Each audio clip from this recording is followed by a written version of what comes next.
Welcome back to Dean's Pool Tips. We're here at Hollywood Billiards in the VIP room, and we just went over some basics: how to approach the table, hold the pool cue, tighten up on the bridge, and execute the shot. Now I'd like to go back to the beginning of the game and show you how to break the balls. Before we get into breaking the balls, I'd like to talk a little bit about cue selection. We don't want to break the balls with our shooting cue, thus we might damage it, and it does have a softer tip. As you notice, I have a breaking cue here. This is actually a jump break cue. The bottom comes off for jumping, and it's also a breakaway. This stick has a phenol type tip surface, which is hard as a rock, and it's made out of ceramic material. When I hit the cue ball with this tip, I'm going to get a much harder hit on the break. Before breaking the balls, inspect your rack. If your opponent does not rack the balls correctly, in this case, it's off the dot and it's got about a 5-degree angle on the rack, I can ask my opponent to re-rack the balls and start the game.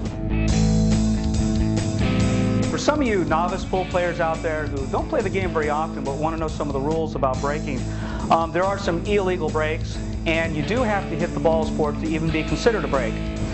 If the cue ball goes past the break and you miss it altogether, it's not declared a shot at all. The game has not started, and your opponent has to wait for you to break again. If you come off the rail behind the rack and hit it like that, that is not considered a legal break.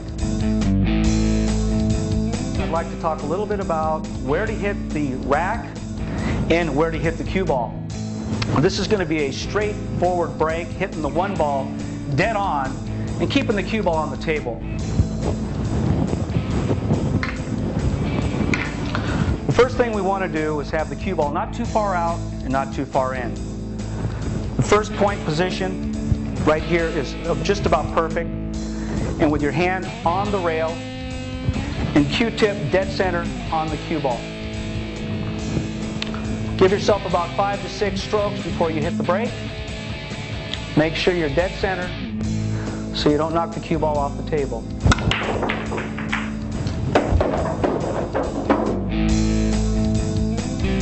The best thing in pool is having a quick win. That means if you break the balls and the 8-ball flies into a pocket without scratching the cue ball, you win the game. This next break isn't quite as safe as the first break because there's a chance that the cue ball could go off the table or go into the far corner pocket.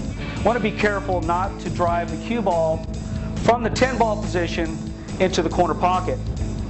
We went over earlier how to use English on the cue ball. We're going to use a little bottom left-hand English on the cue ball, thus hitting the 10-ball, driving the cue ball into an early rail, and hopefully knocking that 8-ball out of the center. 8-ball in the side pocket. Nope, didn't quite go. As you notice, after that break, the 8-ball came straight out of the rack, possibly making it into the side pocket. Sometimes they call this an 8-ball break.